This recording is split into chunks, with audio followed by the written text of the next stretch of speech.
There were originally 9 of us scheduled for the splunking expedition, but Murphy's Law dictated that 2 of the group had to pull out due to various issues.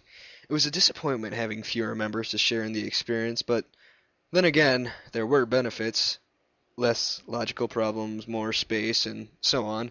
I personally wasn't affected by it. While most of us were close friends, I hadn't known those 2 very well. Our rendezvous was the cave, entrance at the crack of dawn. I was first one of 3 as usual. Those who knew me often remarked me as a attention to punctuality.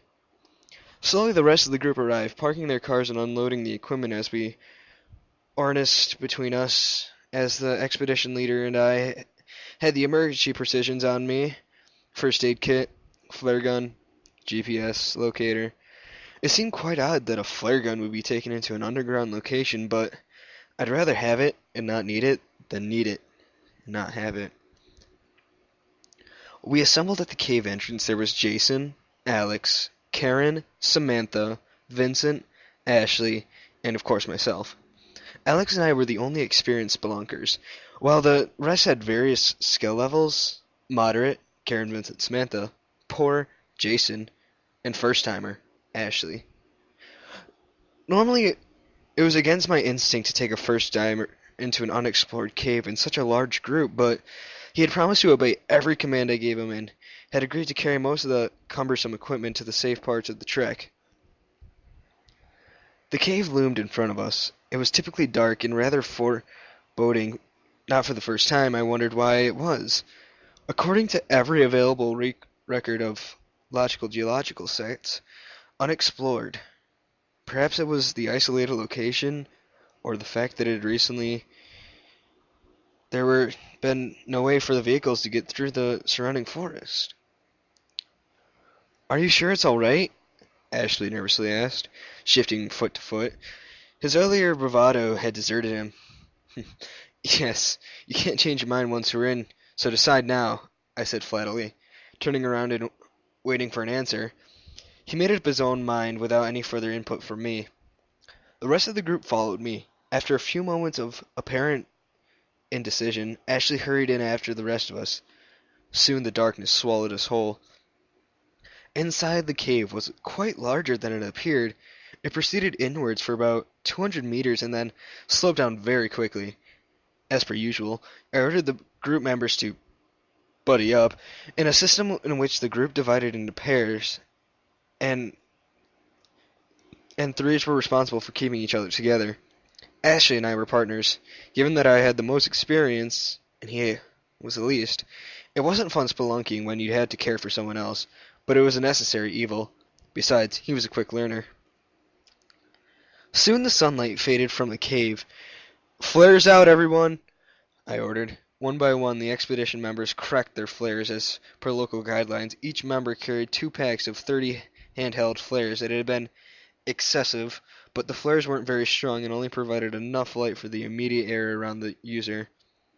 I took a glow stick for my pack and only carried these because they were quite stronger than the flares, able to last up to 12 hours with diminishing light after 8. I would use them to mark our trail back up. Slowly we continued down. The handheld flares lasted for 15 minutes on average as soon as we reached an edge.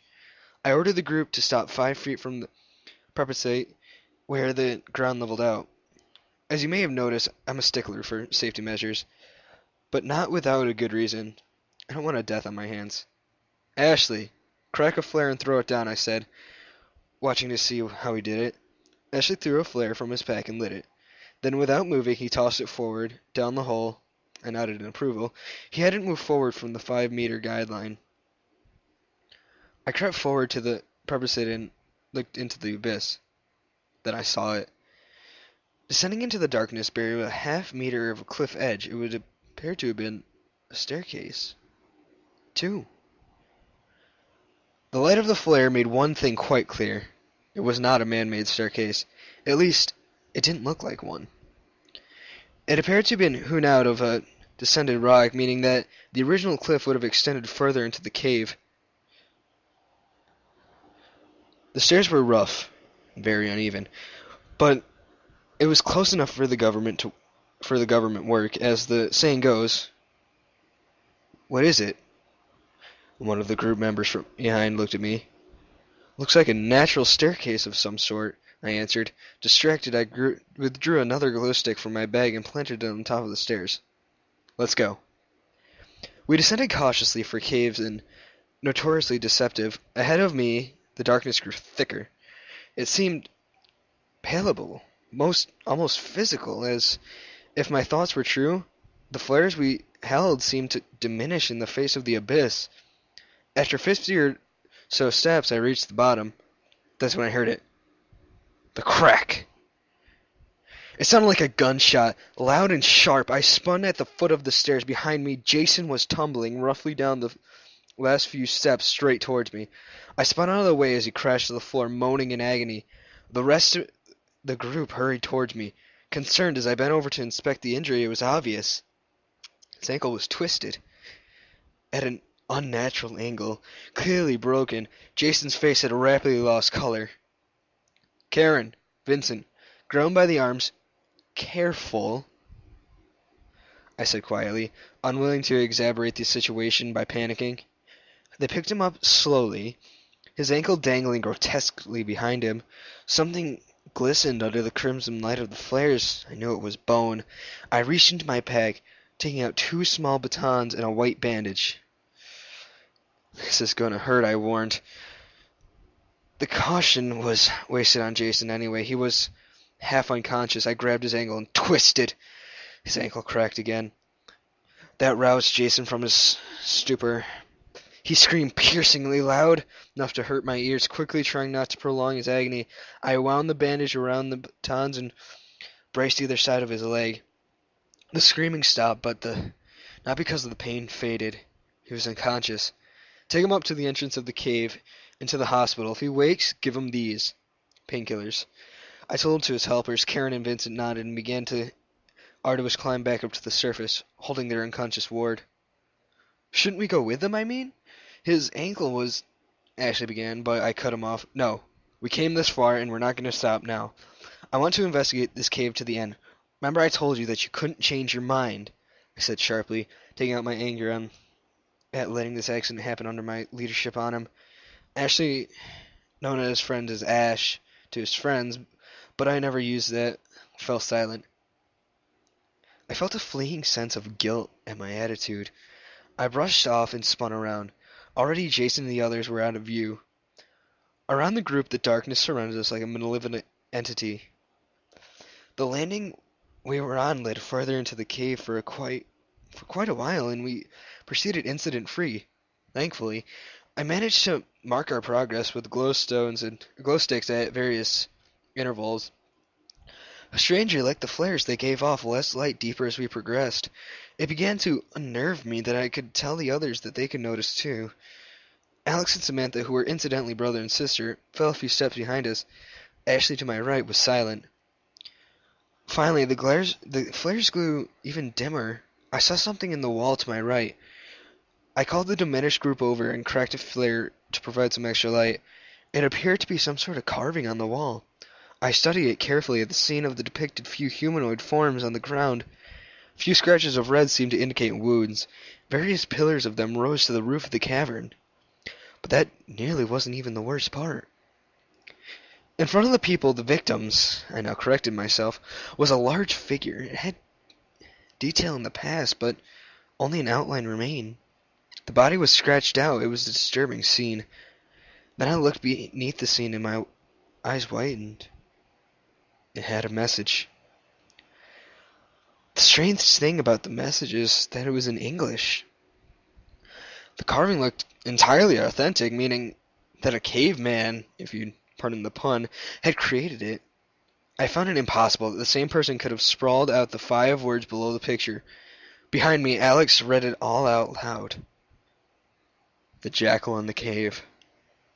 How strange, he said. Indeed, that was the message, written entirely in capital. I dismissed the painting and turned back to the main path. It was obviously a hoax, but there was no way a caveman could write in any script, let alone English. Probably some kid mucking around these days, or in long past. But it still made me uneasy. Regardless of what I assumed it to be, if it was a hoax, then why does it look so fucking authentic? Eventually, the four of us had our fill of the jackal in the cave, and after Ashley had snapped a photo of it for keepsake, we continued into the cave. I was forced to light 2 flares at a time, now to ward off choking darkness. The diminishing effectiveness of my flares puzzled me. In all my time spelunking, I had never encountered anything like it. I wondered whether it was a defective bunch for some reason. It had to be a logical, rational reason. Behind me, Alex and Samantha were still locked in conversation. I picked up snatches of the heated debate as we walked. They, like me, were still pondering the origin of the admittedly ominous cave drawing. I wish they had dropped it already, or at least quieted down. I looked to my right, saw nothing but a sloping cave wall, and I looked away, back to the trail. I froze, and turned. There, among the rock, at just glance, was another carving. I felt sick as I hurried over to it. The red glow of the flares flickered on the wall, dancing over the picture, making it look demonic under the sparse light. It depicted a scene much like the last, except there were only 2 bodies on the floor. The third was in midair, seemingly held by an appendage, not quite an arm, not quite a tentacle, but from the titular jackal. The pillars around the scene appeared again, except with small, indistinct etchings on them. Like before, only the faint outline of the jackal appeared, the rest having been scribbled or scratched. I couldn't tell which. No. Underneath was another 5-word message, and one that I read quickly and immediately wish I hadn't. Go back. The jackal waits, it said. I turned from the carving as the others looked and moved to get a better look at it and tried not to panic. The air felt thin and dry, much like the air in the Andes. I'd gone climbing there a few years ago. Terrible things happened, which explained my preference to the underground rocks as opposed to aerial ones, but that's a story for another day. And another time. Around me the darkness was thick. I could no longer see without the flares and aid. Suddenly, irrationally, I knew if I stayed in this underground labyrinth for much longer, I would lose my sanity. But that was the mind of an irrational person that was talking. I leant against the opposite wall, breathing deeply and slowly to regulate my rapid heartbeat. Spots danced in front of my eyes momentarily as I oxygenated my blood rapidly. Slowly the panic faded, and replaced by a sense of calmness. I didn't get overworked often, but when I did, it tended to edge towards hysteria. Taking one last deep breath, I straightened and looked around. That's when I realized Ashley had gone missing. Slowly I stood, scanning the passage for any sign of Ashley. Samantha and Alex were still arguing over the cave carving. They were typically argumentative of identical twins. As Alex drew breath to continue his opinion, I stepped in between them. Has either of you seen Ashley? He's gone, I said, stepping back once I saw that they had ceased fighting and listened to what I said. No, they said in unison. I sighed in frustration and looked around the cavern. There was no trace of Ashley anywhere. He couldn't have gone far, not with that massive pack strapped to him. Alex said reasonably, possibly sensing the panic that I felt. The entire expedition had problems from the start. First the dropouts, then Jason, now this. It's like we were cursed or something. Or some other superstitious bullshit. And I was born skeptic and proud of it. We only could have gone forward or back, Samantha said, walking forward to the edge of the light and looking around. We should split up and... No, said Teresa Lute. We are not going to split up. In the under circumstances, if Ashley went back, he'll eventually get out of the cave by himself. So, we go forward and hope that stupid prick hasn't done anything reckless. I interjected flatly, turning away from the duo and proceeding into the darkness. After a shared glance, the meaning of which was undecipherable, at least to me, they followed. So we went. As we progressed, I felt a path lead downwards. My organelle sloped undetectable by the naked eye, but I felt myself pushing harder into the rope with each step. Thanks to the extra gravity of descent, it wasn't of any concern to me. Such natural formations were common. We proceeded farther into the depths of the cave, calling out Ashley's name as we went. Then I saw it, as it was over to the right like the others. It was, of course, another cave drawing. Felt sick as I scanned it. The titular jackal had increased in size yet again. The tentacle appendage hybrid was shorter, as if the beast had pulled it back. The previously held corpse was ominously absent from the scene, but I tried not to think what had happened to it. The pillars with carvings had also appeared, as before.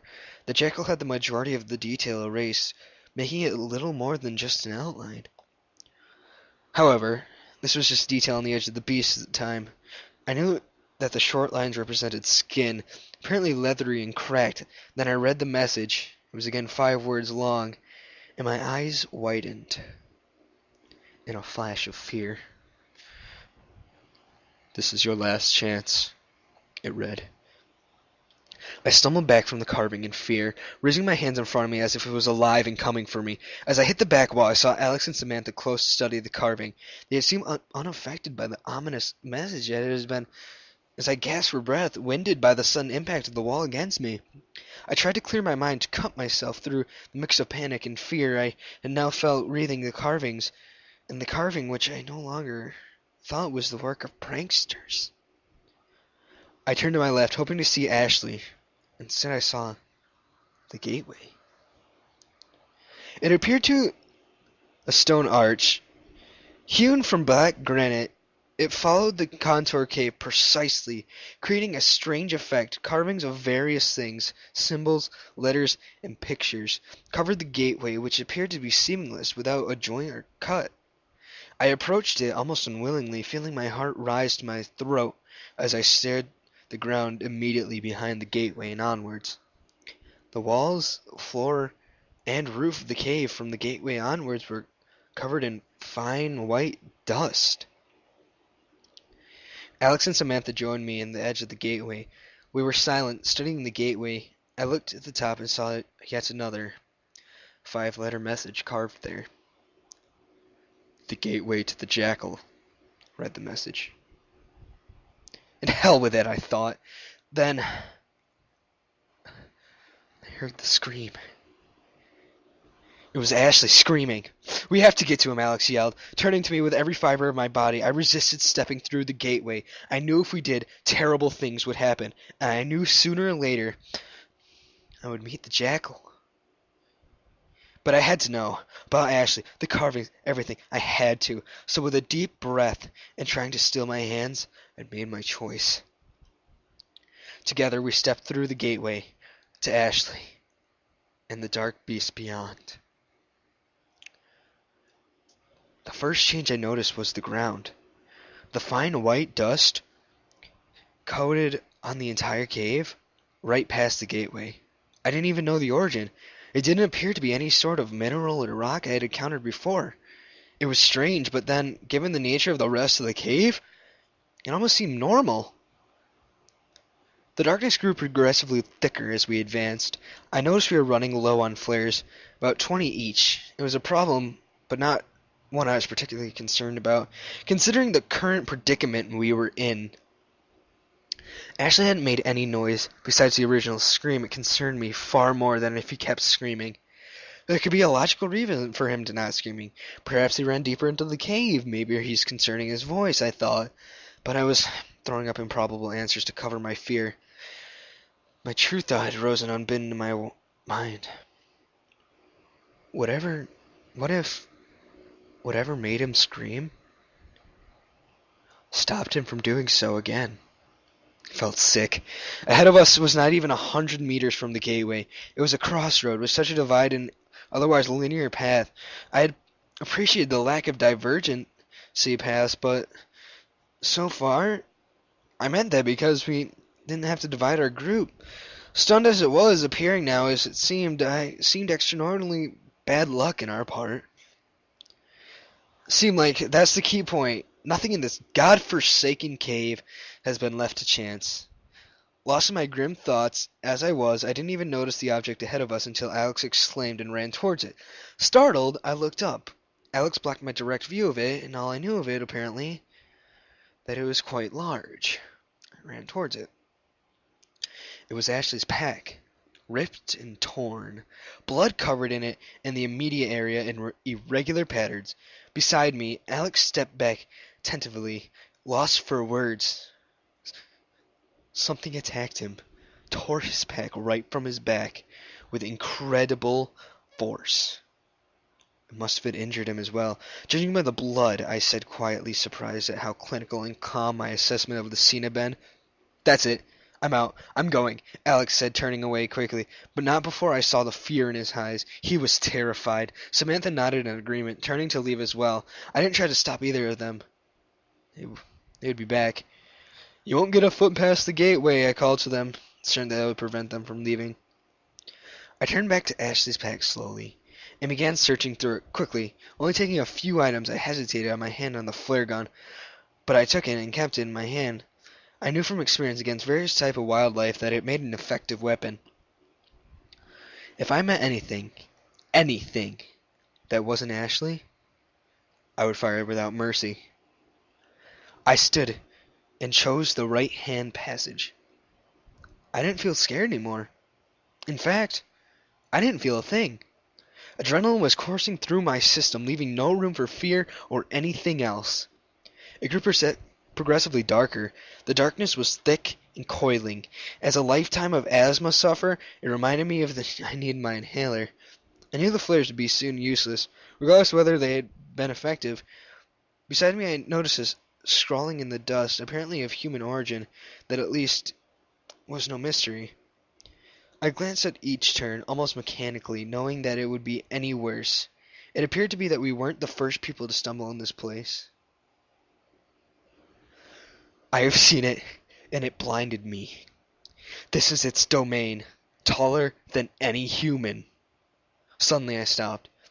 The last was different from the others, all in lowercase, and it appeared to be freshly written. It cut me. I'm running for my life. Ashley's writing. And then, as if by magic, I heard two things. A scream and a roar.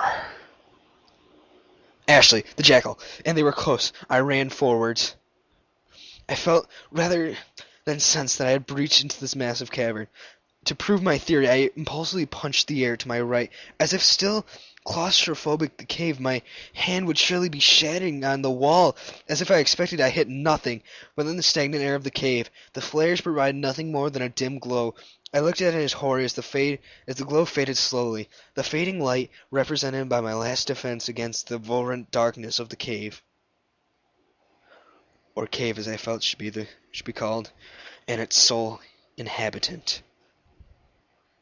The inhabitant some call Jackal. The light faded completely. I was alone. The moment I heard a voice. It was flat, terrible, and loud. It reverberated around me, seemingly without a source or direction. I spun in the darkness, the coiling, constricting darkness, and it felt my heart in my throat. I felt that if I walked backwards, I would no longer find a passageway that led me to the lair of the jackal. Once you entered the central cavern, there was no leaving it. Just like the carvings promised, I thought. "This is my cave," it bellowed. I screamed and ran. It was a futile gesture. The voice booming around me, terrifying in its alienness, was flat, expressionless quality. The jackal was not human, nor was it relevant or ghost or forgotten culture. It seemed that it had no place in this universe, and something I'd wished I'd never see. My heart thundered in my chest as my eyes vibrated. I could no longer even control my body. I am a prisoner in my own body. "The other one screamed before I took him," boomed the jackal, interrupting my thoughts. Fuck you! I screamed hysterically into the darkness around me. It was a petty rebellion. I doubted the jackal even knew what it meant, but I felt better for it. All the same around me, the darkness coincided. It's alive, I thought. I tried to stifle a scream as I managed to pop into my head. Thousands of millions of bugs crawled over me in the darkness, biting, scratching, and running, and was banished moments later by a jackal's next terrible oration. You will remain here forever, it howled. I know that voice, I thought vaguely. After the voice came the footsteps. I sensed, I could both feel the tremors and hear the steps.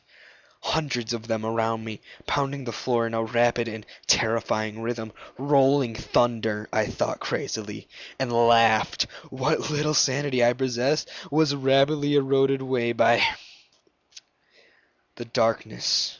Millions of bugs. Rolling thunder. The jackal and its influence over the cave. Consequently, those inside of it. I doubted if Ashley was still alive, and Samantha and Alex had escaped. I didn't even think that Karen, Vincent, and Jason had escaped alive. Even if I considered this, the jackal howled again, the flat voice echoing throughout the dark prison. They all died, as will you. The jackal roared in its expressionless tone, creating a queer, wavering effect that hurt my ears. My throat burned at the lack of moisture. A headache pounded in my head and my ears throbbed. I strangely in time with footsteps. I'm just rolling thunder, I thought. And laughed crazily. And then I considered what the jackal said. Can read my thoughts. It wasn't a fantastical idea. The jackal had never spoken after I had thought. A coincidence? I think not. Pardon the pun. I considered the most mental connection an idea began to form. I stopped running and emptied my thoughts, banishing the sensory manipulations the jackal used on me. The footsteps around me intensified, but I heard nothing of it as I shut down my senses and opened my mind. Then, exposed without the cloak of my previous panicked thoughts, I felt it. The jackal's mind. It was colossal. Alien thing. Like a structure, too. Gargantuan for a human mind to comprehend. It would dwarf me, swallow my mind whole, and leave me gibbering a wreck if I considered it for too long. It wasn't even natural to let alone human. Thoughts and ideas seemed to be constructed in a fashion incomprehensible to the human mind. In a word, the jackal's presence was dark. As I felt the presence wash over me, I steeled myself and sprung the trap instantly. Before the beast could retreat, I thought of the light, blinding supernova. More light than any human could have ever witnessed. A bright inferno of light. I let the mental image expand in my mind and over into the jackal's colossal presence. I guessed in such a creature had never even seen light, or if it had been spent too long underground, bathed in the darkness to control such light. Even as an image, it would do tremendous harm to it. Considering the jackal's mental abilities far outcasted my own, I was right. The instant the supernova image touched the jackal's presence, a tremendous shriek filled the chamber, immediately overtaking all phantom footsteps that had gone so to torment me. I grinned savagely despite the pain that a high-pitched squeal caused my ears that at least sounded vaguely human. It felt empowering to know that it had hurt the jackal, probably badly. I heard noises rushing around me, and I opened my eyes. Impossibly, the vulnerant darkness was reacting around me. I spun wildly, the grip of the receding darkness as I moved. I glanced around me. It was in a huge chamber, one that extended far into the distance. I saw columns and pillars and carvings, and I realized that this is really the jackal's feeding ground / lair that had been the subject to ominous cave paintings. I had no time to consider that. However, it was the final darkness that receded. The cave that was lit by the light that had no source. My mental light, I thought, exposed the only occupant and its occupant's slave. That's when I saw that. I saw them, Ashley, and the jackal. I could never truly describe the beast before me. It wasn't because I didn't know how to articulate it. I knew exactly what to call it. I simply could not comprehend it. It was, if I was viewing it from extremities from my preferable vision, it was blurry and soft and weak. Weak because it had no hard angles or edges. No matter how hard I looked, how much I stared, the jackal remained hidden to me, a formless shape hidden under a veil of unreliability. The cave paintings, the carvings, whatever adjective I attached to them, were truer than I had thought. Even after the jackal had turned to be real, they depicted a blurry, formless jackal. So it was. Yes. I knew exactly what it was. Indistinct. Ashley, however, was not. I looked at him in horror, his body covered in blood, flesh, and other less identifiable materials. I could not, at least 8 visible wounds. More than red lines, I couldn't distinguish the gore saturating his form. I gasping the cut across his stomach, revealing intestines pink and rubbery. Blood flowed from his legs. He was probably dead, certainly unconscious, but it wasn't the worst of it. His entire right ear had been torn clean from his head. Bile rose in my throat as I started to prostrate form. Horrified, the jackal had done this to him. As I thought as the beast before me realized the cavern around me was silent. The jackal's screech, so loud to begin with, had been cut off instantly. Some moments previously, unlike the gradual decline, was characteristic in humans. Then again, it wasn't as if it was ever resembling anything close to a human. I would wager every possession I own that it had no similarity to any creature in this dimension. I couldn't even begin to consider its true form. Even as I watched, I got infinitely worse, until Ashley began to move through the air. I haven't even noticed that he'd been airborne, so enthralled that I had been ravaged body slowly. Never waving in speed, Ashley began to recede towards the blurry shape represented by the jackal. I thought back to the carvings in horror. With every sacrifice, it gains form, and so a greater foothold in this dimension. I wanted to rush forward and tear Ashley from the jackal's thrall, but to come with even in reach of the creature would mean unspeakable end. One that would have already faced that I had not wounded in its physical supernova. Suddenly, Ashley stopped moving a mere meters from the jackal, and I realized that the jackal had previously communicated through Ashley. Now I know that I recognized that the voice, even distorted as it had been. Ashley's mouth opened, and from it roared the jackal. "You will suffer for using the glow against me. Suffer as he did," roared the grotesque Ashley jackal hybrid. Eventually I knew that the light had hurt it so bad. The glow. It didn't matter. The important thing that it had been hurt, and badly. I probed my mind. No trace of the jackal's presence remained. Apparently the part of it physically manifested in the Volrent darkness had been either destroyed or banished in my mental counterattack. Even if I did met my death here, beasts will do the utmost to bring you with me, I responded bravely. The saturating fear and accompanying thoughts that had so crippled me, both mentally and physically, was gone.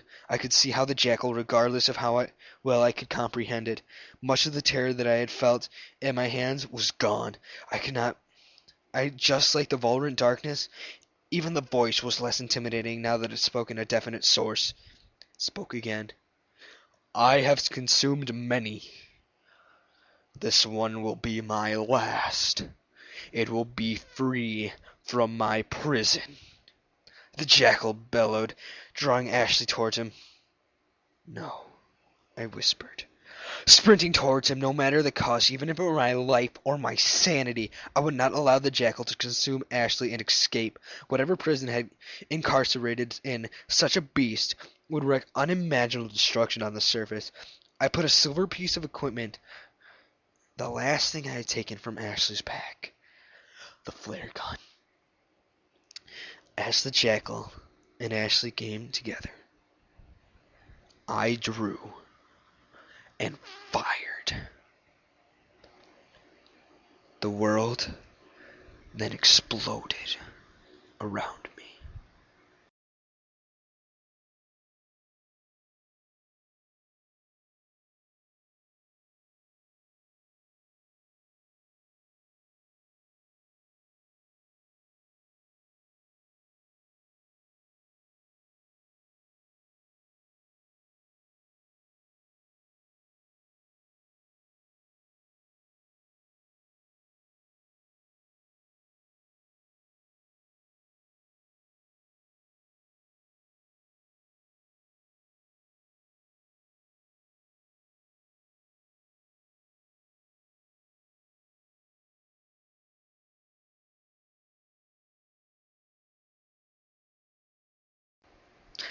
Hey, alright guys, if you liked that or you want to see my other ones, check out my channel, Creepy Late Pasta, and subscribe if you haven't already. Just leave a like or a comment to show immediate support to the channel. Also, you can check out my new Twitter page at Creepy Late Pasta.